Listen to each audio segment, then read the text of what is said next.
Hi, I'm just going to do a very brief walkthrough. My name's Chris Cubbage. I'm the executive editor with MySecurity Media, and we were the organisers for the Top Women in Security ASEAN Region Awards for 2022. This particular session is celebrating International Women in Cyber Day, 1st of September. So happy Women in Cyber Day. It's good that I'm the only guy here and the rest of the ladies. And this is also in association with cyber risk meetups as well, with Shemaine Tan as well. So on screen, we've got the winners from the Cybersecurity Awards, which is part of the Top Women in Security ASEAN Region Awards. So these are the top 7 winners that scored extremely highly in cybersecurity as part of that award series. So yeah, absolutely. And thank you to Shemaine Tan, was one of the 7 judges as well as part of the awards. So thank you to those that have been able to join us. I mentioned the awards we will be running. We have done 3 years. We are planning to do them for the next 3 years as well. So please stay tuned for that. We just held on the 15th of August, the hybrid awards in Malaysia with Cybersecurity Asia 2022. So it was a hybrid award. So thank you to everyone that was participated in that. And then also during the year, we launched in Malaysia in a hybrid event on the 8th of March, International Women's Day. And again, nominations will open for 2023 on International Women's Day. And then we also held a meetup in Singapore on the 18th of May, which was Meet the Judges. So we're going to look to do the same kind of program for 2023. Now, Shemaine and I have worked for many years together now, and as part of the cyber risk meetups, that she is the founder of the meetups. And Shemaine, I'll walk you very briefly through because I'm going to hand over to you. But the meetups are also held in Tokyo, Singapore, and across Australia as well as the mentorship and leadership programs and the CISO program. So it's even lucky, we're lucky to even have Shemaine here. She's so busy as well. So thank you. Thanks, Chris. Well, actually, you can see one of the winners who volunteered to be on our program as our global mentor, global mentorship program as one of our mentors. So Mel McGreeno. Right. Yeah, you see her there. Wonderful. Well, look, without further ado, I'm going to hand over to you, Shemaine. You're going to moderate a panel session for Women in Cyber. So over to you. Thank you very much, Chris. And I'm very excited to be part of this fireside chat. I think, first of all, we really want to celebrate, International Women's Cyber Day. It's a very, very important day. And, we also have, we have to acknowledge, right, the progress that has been done in the industry. Of course, there's lots of growth still, and we will talk a bit about that later on. But pleased to have with me so many of the winners here. And I'm sure the audience want to hear from the winners themselves, what's their journey like, what are some of the success stories that we can all be inspired from. And also, I'm just so curious to hear from the winners, what it means to you to have actually achieved this award, because it's a huge recognition. Congratulations again, by the way, for being recognized as a Top ASEAN Women Region Award. So congratulations. Let's have a quick round to hear from the panel. Maybe if you all can introduce yourself really quickly and just talk about what it means to you, to have actually gained that recognition. So let's start off first. Well, since we talk about Mel McGreeno, we'll start with Mel. I see her on my screen. Over to you, Mel. Yeah, so first of all, good afternoon, Shemaine, Chris, and of course, good afternoon to the lovely ladies and amazing ladies actually in this panel. Yeah, my name is Mel McGreeno, so I lead the whole cybersecurity program. I am actually the VP and the Group CISO of Meralco, the largest power distribution unit in the Philippines, as well as all roughly 8 subsidiaries of Meralco. I am also the chairman and the president of the Women in Security Alliance Philippines. So actually, Shemaine, going back to your question, so what it means to me. So I think, well, of course, initially the feeling is really fulfilling for all of the hard work that were actually exerted for the different groups of individuals in our society in general. But I think more to that is really about receiving such recognition is a testament on how the organizations that we work with, as well as the organizations that we serve, have actually transformed to be innovative and mature in terms of fulfilling their mission and vision in the realm of cybersecurity and risk management. And I would say this, this dynamic, amazing changes should be able to lead us in realizing more programs on how we can assimilate both women and men to actually protect the physical and digital environment that we live in. So I think those are my thoughts around it. It's not really about, well, me personally, it's not really about me, but it's really about giving back. Oh, I love that. Yeah, thank you so much for sharing that, Mel. Really appreciate that. And moving on to Estelle Wang, representing Singapore. Yeah, hello. Hi, Sherry, and hi, Chris, and also other ladies. So I'm so happy to be invited here from this International Cyber Women in Cyber Day. But unfortunately, this is my first year. I know this day. Hopefully, like following years, I will not still remember. That's not too late. Yes, yes, definitely not too late. Yes, I mean, this award. I'm really appreciate the recognitions, especially in automotive industrial. You can see I'm working more in IoT security, where majority of other colleagues, they are working more on IT security. I think yes, they are interconnect with each other, but they have a different directions and domain and expertise areas. So then this meaning that cybersecurity is a big family. Big family meaning that they have a lot of directions. They have can be content with different voice or different directions in this one families. So also to somehow inspire next generations, if you work on the cybersecurity technology roadmaps, it also can achieve something in the future. It is, yes, it is not only you look at yourself as the CISO or in the direction of your career path, but definitely that's also impairs. But we need different layers, different different areas of the talent to work on the cybersecurity family. This is mean a lot to me, and also encourage me that because I'm also a chair of IEEE Security and System chapter in Singapore. So I also did want to promote more for women in engineering these directions. Oh, that's so good. Yeah, from more like senior regions where we already have women in CAS activities existing. Yeah, so I also get some ideas from our communities where I can bring it back to IEEE. I also get some ideas from that community back to us. Yeah, so 100%. this yeah, so this is something I want to share with everyone. Yeah. Oh, you put it really well, Estelle. I love it because that's the beauty of our industry. It's very inclusive. It's very diverse. We need that diversity across experience. And the thing is that we can learn from other industry as well. But at the same time, that cross-industry sharing, with the engineering and the cyber, I think what you're doing is fantastic. So thanks for sharing that. All right. So over to Malaysia now. We have Dr. Manmeet Ko Mahinderjit Singh. Yes, if you can introduce yourself. Yeah, sure. Thank you, Simon, and good evening to all the ladies out there, and also to the participants who have joined the session. So my name is Manmeet, and I am associate professor in the School of Computer Science in University Science Malaysia, and I believe that I'm truly honored. I was truly honored to win this award. I guess I've won even this researcher award.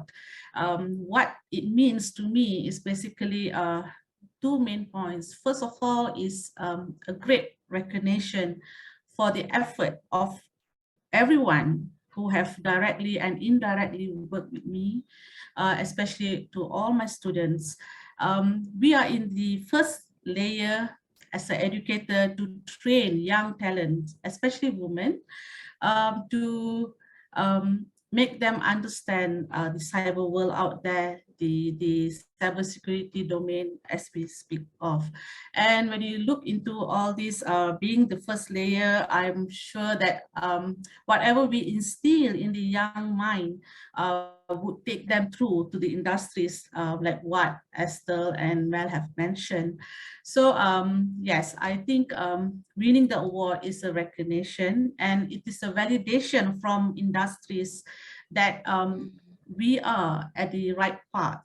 The pathway that we have actually chosen is the one that actually we echo with all the stakeholders out there. And I think that is what it means to me. So most of all, in the world of research, cybersecurity is a multidisciplinary. So we are here to not only to research on fundamentals, but also in different domains. So I believe that this is a very good opportunity in which it could be used in order to gain or instill more passion among students and also to industry out there. Yeah. Oh, well said, back to you, Manmeet. Yeah, well said. I think the panel itself just illustrates, right, the diversity of that. Like every one of you are coming from different background and experiences. Speaking of which, we have a very interesting one also that we're going to go on to next. So actually, Philippines are showing up in full force. 2 winners from Philippines. So the final one over here is we have Jeanette Chavez, LCO. So we'll just call her Jen, as she was saying. Yes, over to you, Jen, if you can introduce yourself and just share a bit about what it means to you. Thank you very much, Charmaine.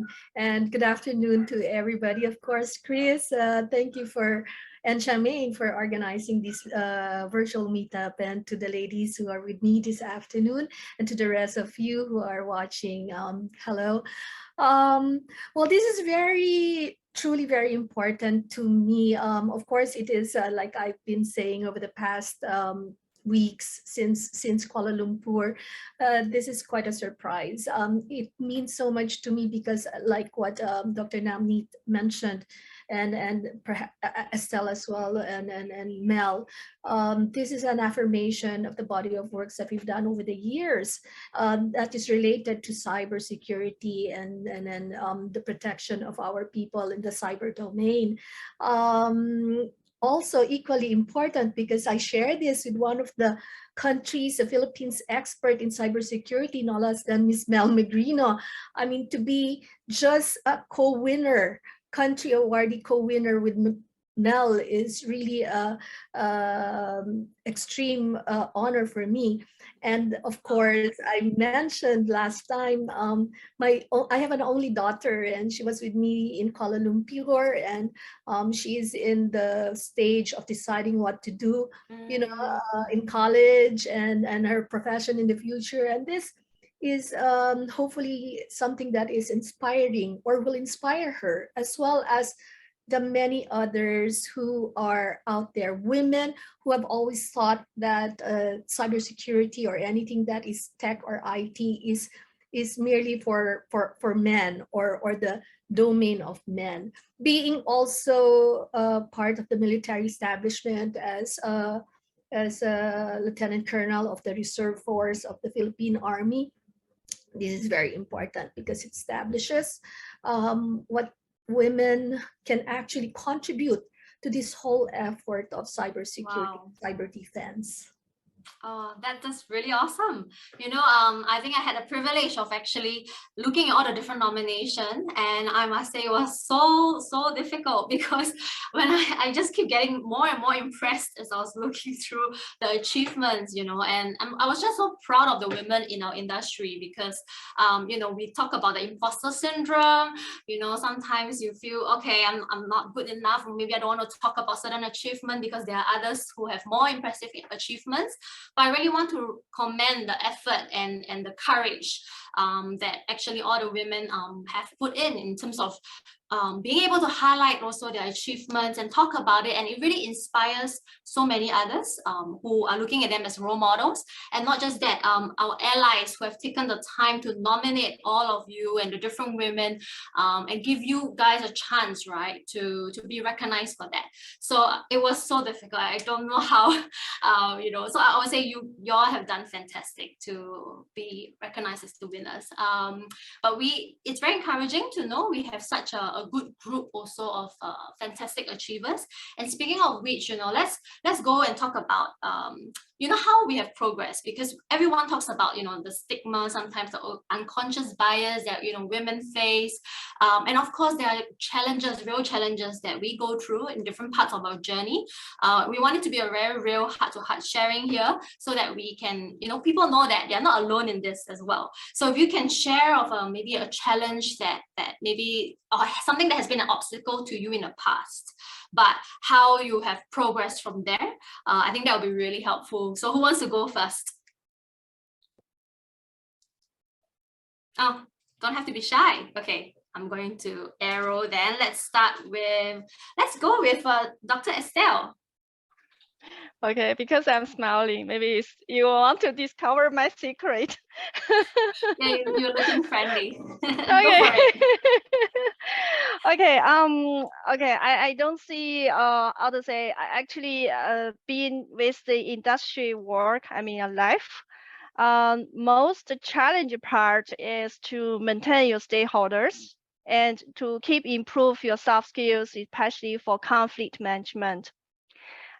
Because those conflict management is it's like, I make an example so everyone can understand, you know, from that there. Maybe you see, oh, that's the similar things I have been met before.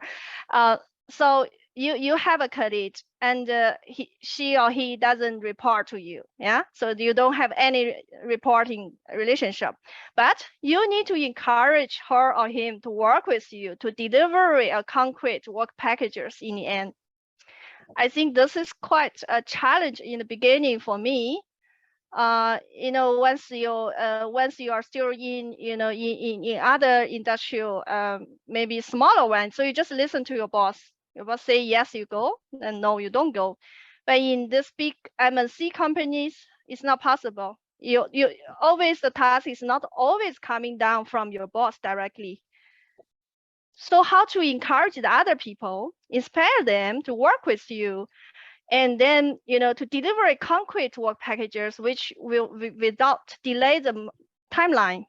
Yeah, definitely you can have several options. Then first one, you go to escalation to her boss and his boss. Yeah, say, oh, he didn't do his job, but eventually this will cause that person demotivated on your topic. The second choice, you go to talk to him. Can you work harder? I think this is also a bad idea. So person will feel like, oh, I didn't work hard. You come to tell me I work hard. Then maybe you have option 3. In the end, I choose my option 3. Also, and my personal learning is like I have a proper project planning, and to be transparent to my boss and to my colleague who work with me. And then in the discussions, we decide, okay, you take that ownership, the other person take the other ownership. Then we all agree on the milestone delivery timelines. Then step by step, the person understanding, oh yeah, he is part of the team. He need to work on those deliveries. We can work together. So, I mean, everyone has different choices. You need to try out. So this is my experiences. Okay, thanks for sharing that, you know, practical ways as well to go about it and the different options. What about you, Mel? Okay, so I think first off, Charmaine, let me share with you my thoughts, right, around gender inclusivity first. So I think women right now consist of, I think, more or less more than 30% already in tech, right? That would actually occupy, you know, combination of, you know, leadership role as well as analyst role, right, within the male dominated industry. And I think with the drive of gender inclusivity, as well as those companies actually who are actually heavy on promoting the sustainability agenda, right, on gender equality, we see that, the gap that we used to know is, would slowly actually decrease. So I think in my case, I think all my life I actually joined organizations wherein there is a fairly, good number of women. But in my recent stint in Meralco, since it is actually a power company, a distribution unit, so it's actually a male-dominated industry. So I thrive in an organization where practically men permeate in the leadership seats. And even within the workforce, right, majority of the analysts are also men. So, but my game really is to actually the game for me didn't start well because because the organization is male dominated, plus it's also very traditional. So, and plus the fact that it's really a big organization. So you can imagine that. So I think mine is I said to myself, right, that first is I need to know the overall temper of the organization if I really want to fit in. And then I That's think the second one there is once I get to know the temper, right, I need to show to them, right, because there are a lot of organizations inside, on top of the different companies inside the conglomerate, that that first one is I know what I'm doing. So if I speak of something more or less, it's something that I can support, not only by by showing this and this, but also I mean support by supplementing equivalent efforts to actually help embed and eventually protect your business, right, against the different technology risks.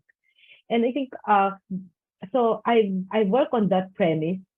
So and then actually concurrent with that, I also build partnerships across the organization. So I think that's one thing that I learned. I mean, you need to be a strategic partner to each of the business functions, regardless if it's if this one is actually on the technology, I mean enterprise IT, because we do also have quite a huge operational technology team, which is now also evolving to an IIoT because our converged infrastructure is also growing. So so I made it a point that I mean starting from myself that at the executive level I'm a strategic partner to you, but it doesn't end at my level. I needed to actually cascade it really downwards to my direct reports and their respective teams, etc. And and to imbibe the same level of thinking, right? To imbibe the same level of vibrance towards all other teams within the organization. Right? So it's like more of a ripple effect, right? And so far, I mean, after exerting efforts, I think we were able to yield good results until such time that that the organization really recognizes that cybersecurity is a business enabler. Of course, I mean, even at the start, cybersecurity in our organization is a CEO agenda. But of course, me as their leader, I mean, you really need to show it why it is a business agenda, right? Why is it a business enabler? So I think it's not only a combination of your, of what you know, right? But it's really try to imbibe the culture. And while you imbibe the culture, right, then slowly you need to put in those ingredients that would make an effective cybersecurity program so that eventually you can expand your visibility as well as management throughout the organization. So yeah, so it's a long journey for me, Shamin. Wow, no, I really appreciate that, because sometimes people can give like a high level, but what really helps is when you break it down and show them the progress, what were the different pieces you worked on first, and then how you actually execute your leadership, and build that culture, right? Building a whole culture within an organization takes a lot of effort. It takes a journey as well. So thank you for sharing that. What about you, Manmeet? I know you mentioned earlier that you have a bit of a different spin and angle to this. All right. Thanks, Sherman. Okay. Basically, I think I'm echoing together with all these panelists. When we work in the cyber, especially computer science, for example, there is the passion for us to learn, especially because we know that computer science is fun. We love problem solving. So that is what actually pushed me towards cybersecurity. And I could actually perceive that when I joined the domain of cybersecurity as an educator, I'm in the department in which most of I think all of these educators are male. So you cannot deny that it is a male-dominated industry or field. And when being said that, one issue that I have faced that is me myself is we human, especially women, we tend to self-limit. We have that self-limiting belief. We feel that we are not good enough. We do feel that because even though you have all the achievements at the back of you, but when you are actually working in an environment such, it comes down to you and you start questioning yourself, which could means you are self-doubting yourself. And this is true. I think Shaman mentioned this earlier, that it happens, this imposter syndrome, it does happen. And it is very true when you talk about women. I have actually talked to many women who are very good, but they face this type of issues. And I was also into this. And what I did was to encounter that by, of course, I need to know what I carry with myself. I need to have that skill set. Okay, I need to have that skill set. I need to have that professional development inside me. And when I have that, what I did next was basically to start working the pathway and start collecting evidence. So the evidence here are basically just going in and applying grants, supervising students, and joining competitions, becoming judge, and all this evidence that I have gathered, some were successful and some were not. But to those that I did not make it, I have learned from my mistakes. But the one that I have made an impact, or I have succeeded in getting an award, for example. So that became a validation that this is, I'm at the right path. Wow. So looking into this, that is the first thing, the self-limiting belief that I had earlier. Second is the lack of role model. So this is, I think this is what Chris is doing here, yes, getting more role models. Because without role models, sometimes you will be, you do not know whether are you doing the right thing.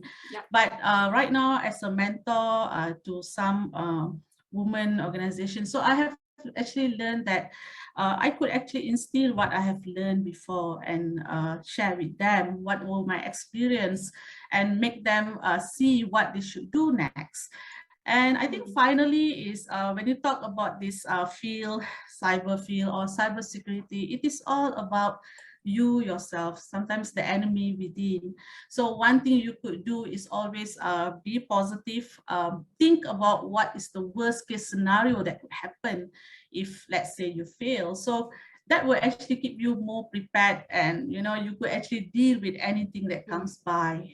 Yes, that's what I believe. Thanks. Yeah, really, really good. I think these are very powerful keys that help every people as well, because I'm surprised sometimes when I speak to very experienced people that are managing global teams, and then they say they're still daunted maybe in terms of applying for a role because they feel that they're not good enough. And I'm like, what? You're managing hundreds of people, right? So yeah, we all go through that. And I think what you've shared is really encouraging. You know, I would just put it out there to the women and people who are just listening in, right? Don't despise the days of your small beginning, right? So always look at what you have. You know, I like what Mandy said, you know, collect those evidence, right? Collate it together. And then when you look at that, you get encouraged as well. You sometimes don't realize how far you've progressed progress. And just put yourself out there. Don't be afraid. And if there's failures, it's fine. We learn from it, we grow from it. So that's fantastic. Wow, Chris, we are so pressed on time because there's so much richness in this panel. I feel we can keep on going on. I want to still go on to Jen. So maybe Jen, if you can wrap up and just share with us something different from what the group has already shared, or even talk about an achievement that you think the rest would be encouraged to hear and aspire to. Over to you, Jen. Thank you, Shamin. And it's so inspiring really to hear and listen to all these amazing women who has trailblazed the industry actually. Just for context, unlike the panel of experts that we have this afternoon who are really more tech-based, I am more policy centric or policy focused when it comes to the cybersecurity industry or the cybersecurity domain. So I've worked in the public sector under the Department of Justice. I'm currently very active in the military sector as a reserve officer of the Philippine Army and working very closely with the Armed Forces of the Philippines Cyber Group. And also separately, I wear another hat, and that is an administrator of an educational institution, a community college that caters to slightly down market or students that come from the lower market in the area where we serve them. And so I'd like to share what the challenges I've been through in those three areas. For example, when I was working at the Department of Justice and we were pushing and advocating the protection of children on cyberspace as early as 2011, 2010, we were working with Microsoft Cyber Unit based in DC. These things are fairly new at the time, and of course the organization was not fully aware of such capabilities of certain units and certain organizations. We were just very lucky, like what Mel said, perhaps, and even Amit and Estelle. It's very important how you build your credibility such that people that you work with will actually believe that there is something in what you are trying to propose, in what you are trying to recommend that they pursue. And thankfully, in the process, we also have very amazing women leaders in the Department of Justice at that time, and they supported the recommendation in terms of one, for example, being a member, the Philippine government being a member of the Global Alliance to End Child Sexual Exploitation Online. That was a milestone at that time. Also, to be very participative and highly engaged in the Asia Pacific Financial Coalition against sexual exploitation of children online is also a major step for the Philippine government. And that's one thing.